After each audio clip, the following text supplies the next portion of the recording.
Hello દોસ્તો, મારું નામ નરેશભાઈ ઝાલા છે. મુંબઈમાં રહું છું અને Born in bottom in Mumbai જ છું. અને મારું મૂળ વતન, મારું ગામડું ભાવનગર અનીડા, ગામ અનીડામાં છે. અને હું મારા ગામને બી બહુ પ્રેમ લાગણી છે મને, અને મારા ભારત દેશ માટે બી ફૂલ લાગણી અને પ્રેમ છે. આજે મેં ફર્સ્ટ ટાઈમ હું ગુજરાતીમાં વિડીયો બનાવી રહ્યો છું. મારા ગુજરાતી કલીગ્સ છે, મારું માતૃભાષા ગુજરાતી છે. હું હિન્દીમાં કોન્ટેન્ટ હર દિવસે બનાવું છું, પણ આજે ફર્સ્ટ ટાઈમ હું 2 નવેમ્બર રવિવારના દિવસે 2025 ફર્સ્ટ વિડીયો છે મારો. અને એક નાની સ્ટોરી તમારી પાસે લઈને આવ્યો છું.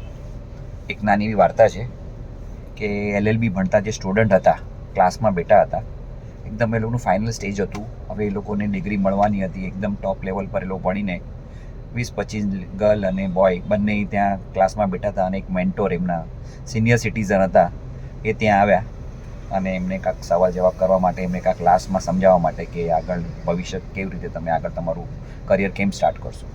તો બધા એકબીજાનું ઇન્ટ્રોડક્શન કર્યું, બધાના નામ પૂછ્યા. એમાંથી એક છોકરીને બી નામ પૂછ્યા પછી સર એકદમ ભડકી ગયા અને છોકરીને કીધું, તું મારા ક્લાસમાંથી બહાર નીકળી જા, get out my class. Suddenly એ છોકરી પર એવી રીતે સર ગુસ્સો થઈ ગયા અને એને એવી રીતે બિહેવ કર્યું કે એકદમ ખરાબ વર્તન કર્યું એની સાથે. અને એને જબરજસ્તી તો એની આજુબાજુના જેટલા બી સ્ટુડન્ટ હતા એ જોઈ રહ્યા હતા, કન્ફ્યુઝ થઈ કે સર આમ કેમ કરે છે, કેમ કે એની સિનિયર માણસ હતો. પ્લસ આ છોકરીને બી ખબર નહીં પડી કે મારી સાથે સર આમ કેમ કરે છે. અને છોકરીએ પોતાની બેગ લીધી અને ક્લાસની બહાર નીકળી ગયા.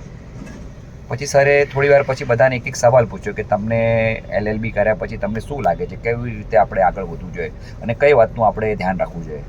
તો ઘણા કીધું ટાઈમ ડિસિપ્લિન રાખવું જોઈએ, આપણે જે લો ભણ્યા છે લોનું પાલન કરવું જોઈએ, જે બી આપણા નિયમ ધારા ધોરણ છે એનું ધ્યાન રાખવું જોઈએ આપણે આ બધી ચીજનું. પછી ઘણા સ્ટુડન્ટ કીધું, પછી એક સ્ટુડન્ટે એમ કીધું કે આપણે કોઈ જાતનો અન્યાય થતો હોય એની સામે ફાઇટ કરવી જોઈએ અને આપણા ક્લાયન્ટને હંમેશા સેટિસ્ફાઈ કરવા જોઈએ. તો સરે પૂછ્યું કે અન્યાય થવો જોઈએ તો ફાઇટ કરવી જોઈએ, તો તમે હાલમાં હું તમને તમારી સામે મેં આ સ્ટુડન્ટને ક્લાસની બહાર કાઢી મૂકી તો શું કર્યું મેં એની સાથે? તમારી નજરની સામે એનો કાંઈ વાંક ગુનો નહોતો, એની કાંઈ જ પ્રોબ્લેમ નથી. એને નામ પૂછ્યું, મેં તરત હું ગુસ્સો થઈને એને મેં ક્લાસની બહાર ગેટ આઉટ કહી દીધું. તો તમે લોકો કોઈ ફાઇટ કરી નહીં. અને પછી એ જે સ્ટુડન્ટ હતી એને બી પોતે ફાઇટ, સર આમ કેમ મારી સાથે કરો છો, મેં શું ગુનો છે, શું પ્રોબ્લેમ થઈ તમને મારી સાથે, અને સડનલી તમે કે તને મારા ક્લાસમાં આવવાનું નહીં, તું નીકળી જાય અહીંયાથી. એ છોકરીએ બી કાંઈ ફાઇટ કરી નહીં. કેમ, આનું કારણ શું?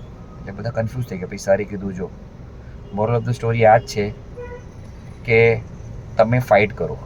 તમારી સાથે અન્યાય થાય, કોઈ બીજા સાથે અન્યાય થાય, રસ્તામાં થાય, રોડ પર થાય, સમાજમાં થાય, પરિવારમાં થાય કે દોસ્ત સર્કલમાં થાય, તમે ફાઇટ નહીં કરો તો તમારી પર જે ગુનો કરે છે અને ગુનો જોઈ છે બંને એના માટે ગલત છે. એનો વિરોધ કરવો જરૂરી છે. એટલે ફાઇટ કરવી બહુ જરૂરી છે. કોઈ બી તમારે ગેરવર્તન કરે, તમારી સાથે મિસબિહેવ કરે, અથવા તમે કાંઈ જ કર્યું નહીં, તમારો કોઈ જાતનું મિસ્ટેક ના હોય અને તમે ચૂપચાપ સહન કરો, એ ગલત છે. એટલે જેમ બને એમ તમે કાયદા નિયમને સમજી લો. ને આ તમારો પહેલી જ તમે શરૂઆતમાં તમે આજે મોટી ભૂલ કરી, એટલે ભવિષ્યમાં આ કરતાને તમારા કરિયર માટે બહુ જરૂરી છે આ ચીજ. એટલે સરે એમને એ જ સમજાવ્યું. મોરલ ઓફ ધ સ્ટોરી આ જ છે કે ક્યારેય કોઈ જાતનો અન્યાય સહન કરવાનો નહીં, હંમેશા નિયમથી ચાલવાનું. અને કોઈની સાથે થતું હોય તમારાથી શારીરિક માનસિક રીતે તમે હેલ્પ ના કરી દો, બીજા ચારને કોન્ટેક્ટ કરીને એને હેલ્પ કરો, એને સપોર્ટ કરો.